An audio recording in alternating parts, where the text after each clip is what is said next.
as his first bucket. Ugh. What's going on, everybody? This is Matthew from Stats and Stories. As you can tell by the title of the video, we're going to be talking about Devin Booker. I really like Devin Booker.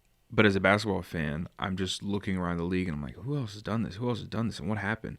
And the perfect prime example of the decisions that have been made around the Suns from Devin Booker and his team, it reminds me a lot of Damian Lillard.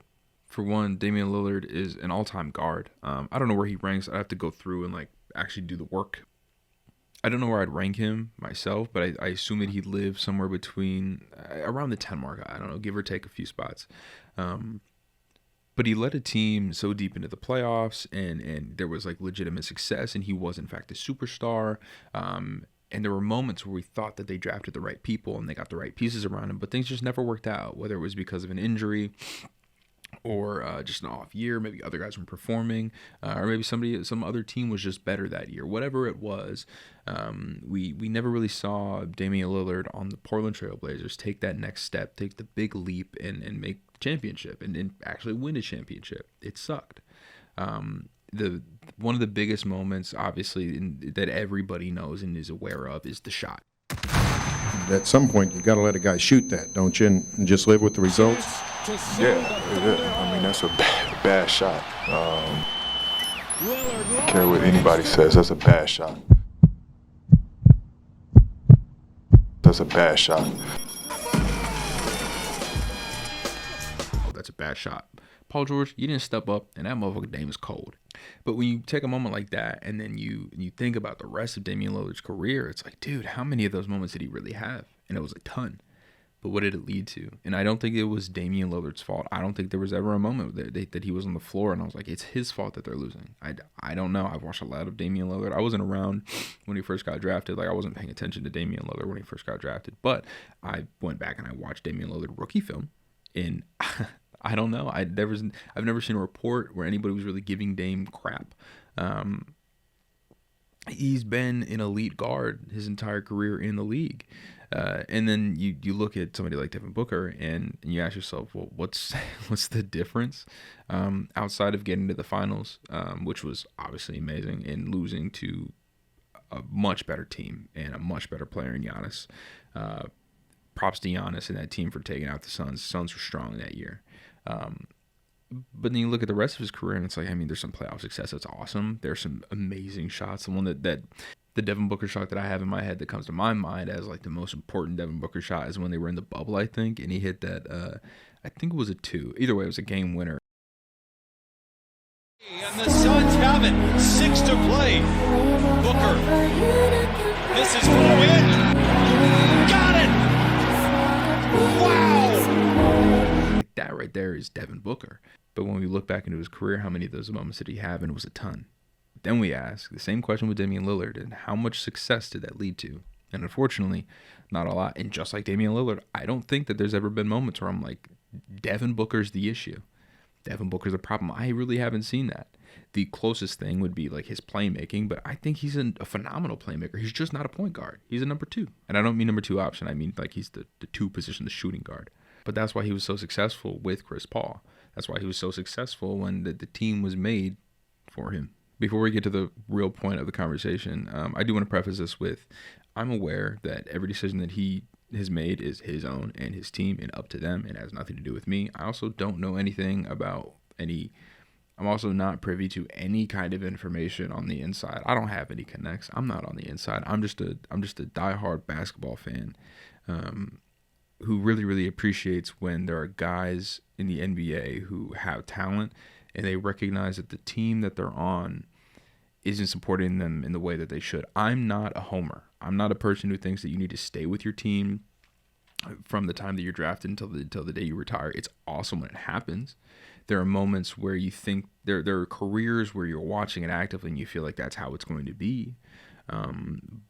But it doesn't have to be that way, especially when there's an organization who, to be honest with you, just straight up fumbles the bag and doesn't do the necessary things, or doesn't take the right risks, and of course, bad moves aren't just exclusively not paying people. I mean, it comes down to even just trades or not making the right trades or not being aggressive enough, and making bad ones really matter. And so that brings us back to the Suns. How do you have a team that you go to the championship with and you're blowing it up a year later? It doesn't make sense. I get entirely moving DeAndre Ayton. I don't blame them for that. I think it was a team culture issue. It seemed very toxic. There were always reports, too many reports, and nobody saying no. And obviously you could see on the court his effort. His play wasn't as great as it was. I think he's still a great player, and we'll talk about him in another video with the Lakers because I think he's a lot better for the Lakers than other people realize. But with the Suns, I mean, outside of moving Aiden, I don't really see why they did all of that extra shit. They could have ran it back, and they didn't need to get Kevin Durant.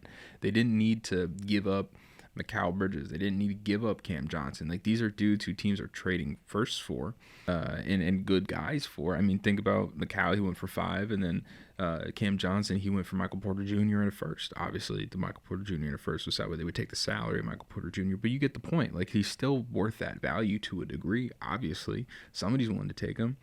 Chris Paul and Devin Booker, like, that was an awesome combo. And if you're not going to have Chris Paul because you think that he's aging out of your system, which at the time he wasn't. I mean, last year, this just in, SGA will be the face and the cover of 2K26, in case you care.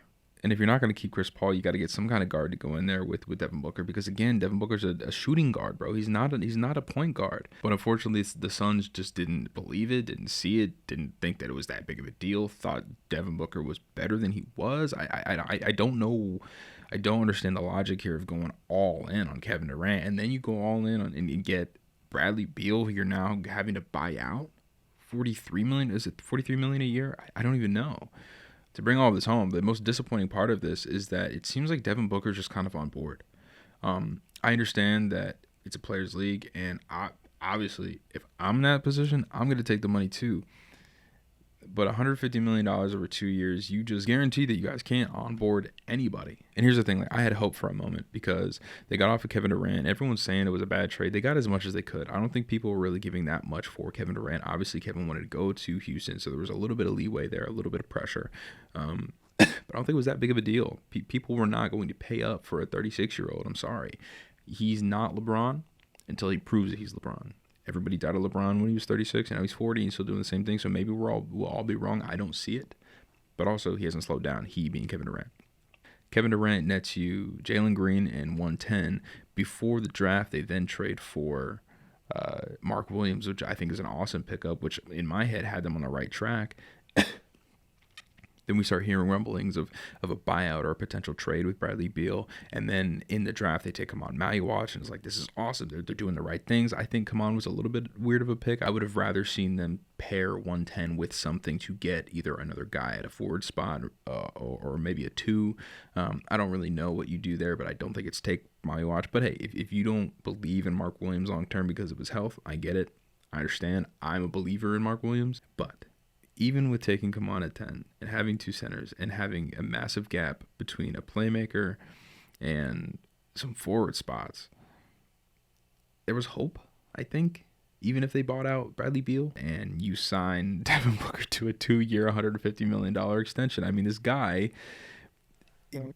says he wants to win. He watched Damian Lillard do all of this already. He watched Damian Lillard sign these stupid big contracts and just ignore the cap. And especially with the new CBA, bro, you can't go over the second apron. You can't. They won't let you. They'll screw your team. You'll be done for. You'll be donezo. That's why the Boston Celtics had to break it up. They were willing to spend the money though. When they needed to. And it's so weird the allocation of funds, if you will. Okay. Wow. Holy shit. Yeah, I'm looking at this now. Devin Booker is going to make $53 million this coming up season, $57 million the next season, and then $61 million the following. So he'll be an unrestricted free agent in 2028, 2029. So he'll be 31. I get it. Devin Booker won't get the respect that he deserves in the future if he doesn't win a ring. It's not how I will perceive him. It's not like somebody who knows basketball, or it's not how we're going to look at Devin Booker. But it's how he'll go down in the gigantic book that is the history of the NBA. And it sucks. It's unfortunate. It sucks for Dame too. I don't know that Dame wins a chip. I mean, I guess he could because he got bought out. You know, he could just go to a team that's going to win a championship and just say, hey, I got one. That's different.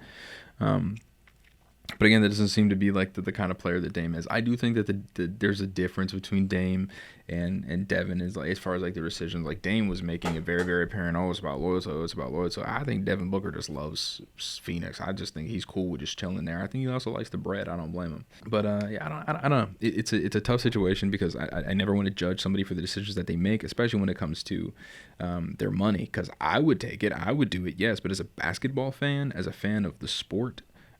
As a fan of the NBA, it's tough watching players of that caliber get screwed from team decisions over and over and over and over and over again. And of course, when they take a big contract like that, especially with the new CBA and how crunched down all the rules are and how hard it is to maintain any kind of continuity, not even just like who's winning, but like in your team, especially with $20 million on top of it going to Bradley Beal. I mean, the rest of your guys are just... You can't pay them. You can't pay anybody else to come. Well, you can't pay anybody else to show up to Phoenix. Sorry for the downer episode. I don't think anybody else really cares. I get it. It doesn't matter if a player says, I want to stay here knowing I will not win because I'm going to get paid so much money and I'm the guy. Does it mean more to you that they do that? Or does it mean more when they recognize their worth and they say, hey, we're not going to win here. I need to go. If you haven't already, like the video, subscribe, hit the notification bell so you're up to date with all the stuff that comes out from me. Cool. That's good.